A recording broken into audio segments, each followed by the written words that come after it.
Hey YouTube, what's going on? Welcome back to the channel. This channel is There Has to Be Something More. I'm your humble host, Scott Moore. I figured I'd take a little walk around the neighborhood, so I thought I'd share a couple minutes with you all just to kind of take a peek. So you can see some big buildings around here, but this is mostly residential. And you know, there's a few little businesses kind of mixed in. Right next to my house is right next door is what we always called in Nicaragua and Costa Rica a pulperia. Here they call it a bento, which is a little tiny jiffy store. So you can buy your Cokes and chips, and actually the one next to my house has had everything I've ever asked for. Vegetables, chicken. Now it's a little more steeper than it is in the supermarket, but you can buy it there if you want. If you're in a pinch, want something, don't want to have to run to the supermarket. Let's see, we'll head down this way. One of the things I'll point out to you is the cobblestone streets, because the city, actually Independence Day is coming up, which I wanted to mention anyway. But so you can see the cobblestone streets. This is in a couple weeks it will be Quetaltenango's 501st anniversary. So it was a big one last year. We had it was kind of cool. We had the 500th anniversary while I was here, which is very cool. And I say while I was here, I really don't plan to ever leave. Didn't plan to stay, but I just love it here. So anyway, this is part of my little neighborhood. Now, if you keep going that way, you'll end up in Parque Central in like, I don't know, 3 or 4 blocks. You'll be right in the middle of the park. So I love the fact that it's really, really close. I mean, it's close to everything. My gym, the bakery, which I buy a lot of bread at. But you can see also lots of nice little well-maintained houses around here. Some could use a paint job. Some of this fascinates me though, which it may not fascinate you, but like you can see some of this there's a brick foundation. After that, it's adobe. So a lot of these old houses around here are constructed with adobe, like hundreds of years ago. Remember, we're kind of we're right near the middle of downtown, so these houses have been here forever. You can see a lot of very nicely painted, well-maintained little places, and just absolutely close to everything. This one right here on the corner could use a paint job. I was thinking as I do these kind of walks around the neighborhood that I may like pick 1 or 2 things to point out to you, and I thought maybe this one might be safety.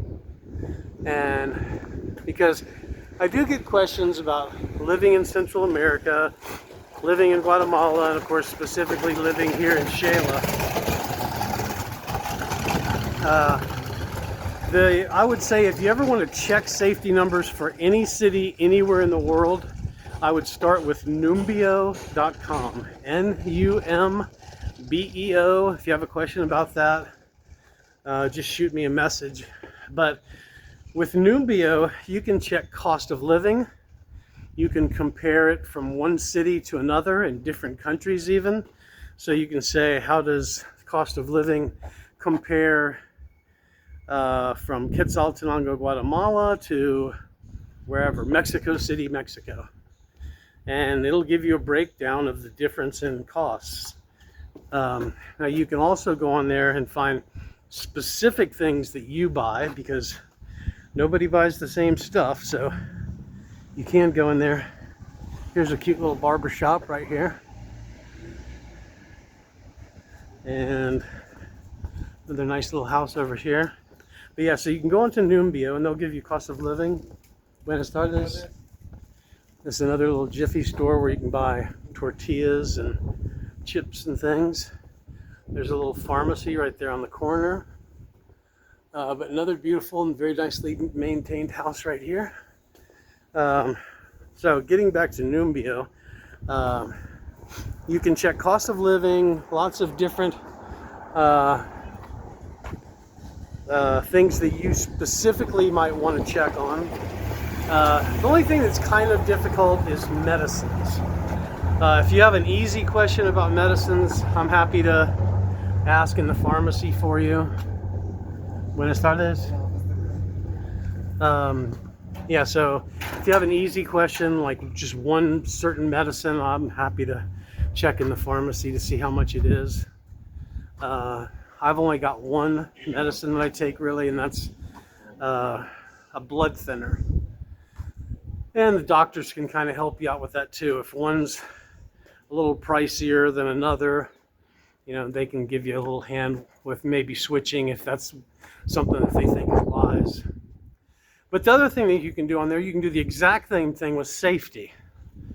So you can just look at the safety of Quetaltenango, or you can compare it and say, what's the difference in safety between Quetaltenango, Guatemala, and wherever you live, Atlanta, Georgia, or Miami, Florida? And it'll give you a breakdown. Let me point out while we're here real quick. Well, I'm going to turn around, but mountains up there. I have to, again, as always say, temperature is perfect. Around 70 every day, around 50 at night. Lots of sunny days. But I have to say, as far as safety goes, I think Numbio is pretty close. I've been here now, let's see, what's it been? 1 year and almost 1 year and 9 months. And I feel really safe here. Now, there's a caveat to that, and that's that I rarely go out at night. I'm up early in the morning, I'm out running around doing my things, going to the gym, trying to get in 5 or 6 miles walking, doing all my, running to the grocery store, running to the pharmacy, going to the bank, all that stuff.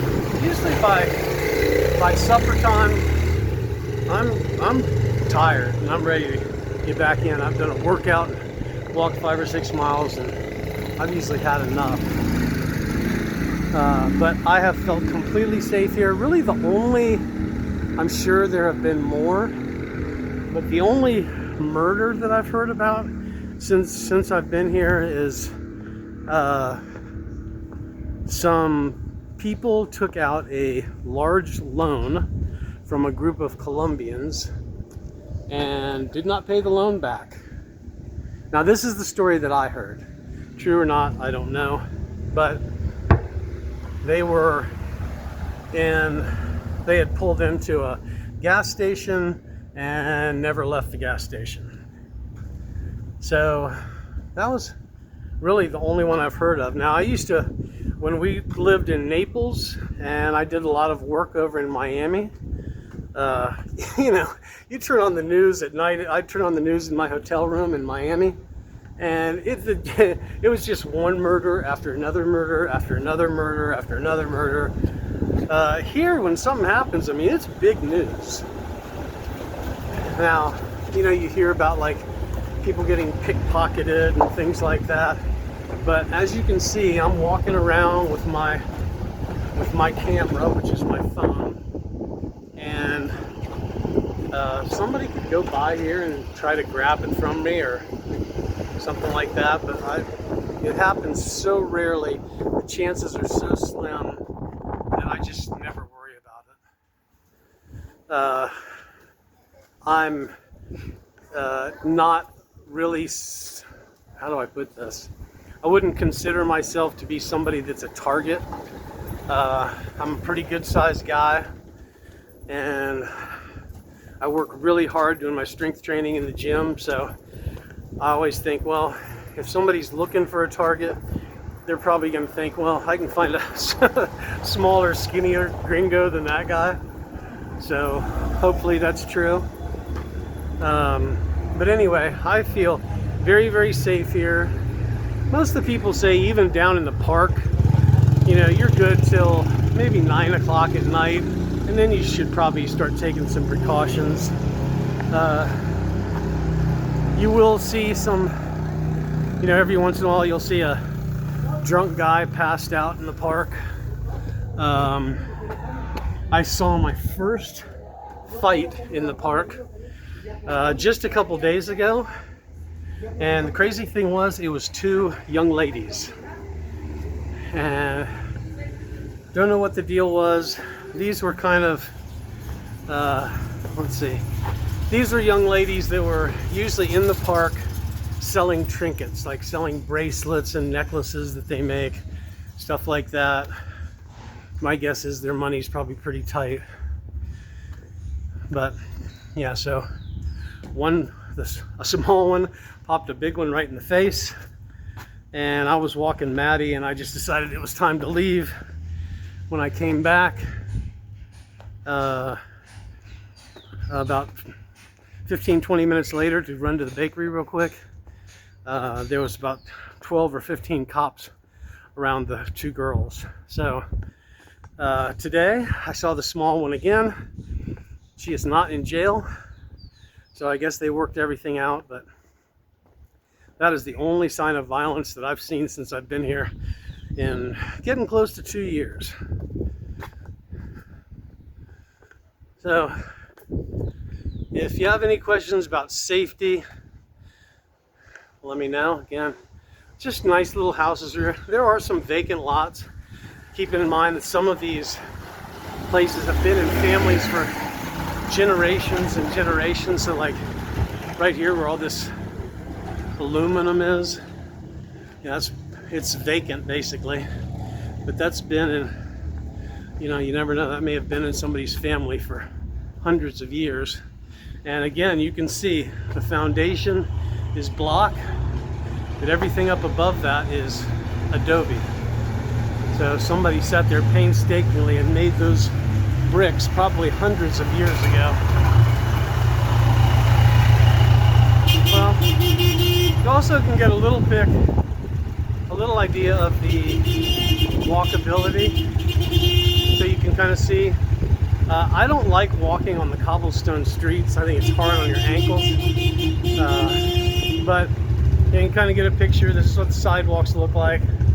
You'll see cracks and stuff, but as you walk around, you'll kind of learn to pick your routes depending on where you're going. If you like walk to the supermarket every day or every few days, you can kind of pick different blocks that have better sidewalks. But if you have any questions about safety, please let me know. Otherwise, if you're looking for if you're looking for a high quality of life, low cost of living, friendly people, perfect climate, Xela might be an option for you. And this might be a good channel for you. Please take a second to like and subscribe. Hope y'all are having a great day. Remember, if you need an adventure, there has to be something more.